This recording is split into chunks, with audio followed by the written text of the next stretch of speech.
sides jut forward, wrapped by long windows filled with wooden blinds painted white, all of the slats tilted shut. The door is white as well, with a gold bell, a gold knob. He hears no sound from within as he rings. The driver's watch tells him he is almost exactly on time. They should be expecting him. As he waits, he steps back from the door and loosens his hands, which he realizes have formed fists, when without warning the knob turns and the door begins to open. The space before him widens, and there she stands, stately, elegant, quietly stern. She looks just as he thought she might, but older. She's aged some since the picture they ran last week. Her skin is thinner, especially below her eyes where it stretches like damp rice paper, revealing the delicate veins. "Good morning," the driver says, nodding, taking the opportunity to avert his eyes, to let them breathe before lifting them again. "I'm your driver, Peter Choi." Amy Leong smiles. Her face lifts in the corners of her mouth and eyes, but she looks exhausted, almost pained from the effort. She nods and turns, walks briskly down the hall. When she returns, seconds later, she is accompanied by her teenage daughter. Teresa, the driver reminds himself, as he becomes suddenly aware of what he is seeing. Stricken by a sight he had not prepared for, something no one warned him about.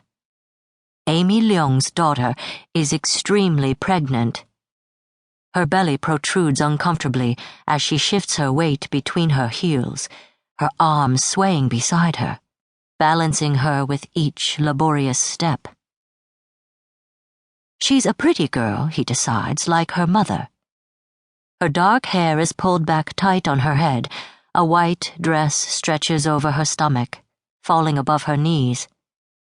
Without thinking, the driver looks for a wedding ring, but does not find one. "Good morning," he says again, stepping backward from the entrance. "Hi," Teresa says. She cannot be more than 18. With swift, eager steps, the driver strides toward his car. Already, he's overwhelmed. He wants to be back in his seat, facing forward, his focus on the road. He opens the back door and smiles lamely as the women slide in, his mind searching for something, anything to say to put them at ease. He comes up empty. They cross the valley floor in silence, the low hum of the radio alone in its efforts. Even between the two women, not a word is uttered. They hug the eastern coastline, headed south, the wind off the Pacific bending the palm branches overhead, pushing the clouds, streaking the morning sky. As he reaches the country club, he knows from his run-through that they're halfway there, about to begin their approach to Diamond Head.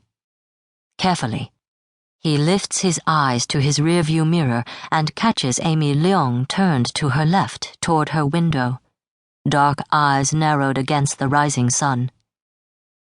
Like her daughter, she wears white today. A silk dress with long sleeves wraps around her tiny frame. It reminds the driver of a photograph printed nearly 20 years ago. A double-page spread, he remembers, a white dress, fireworks streaking the night sky behind her. They were from the same neighborhood, he and Amy Leong. Kaneohe, over the mountains on the windward side of the island.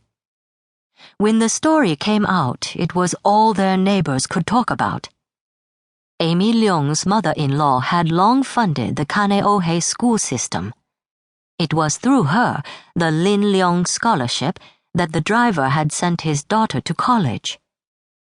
He had meant to say that, to say thank you, but now in the silence, he feels his mind fumbling, his chance slipping away. Amy Leong shifts her gaze, and the driver turns abruptly back to the road. They cross through into Kahala, and the land flattens. The rust disappears.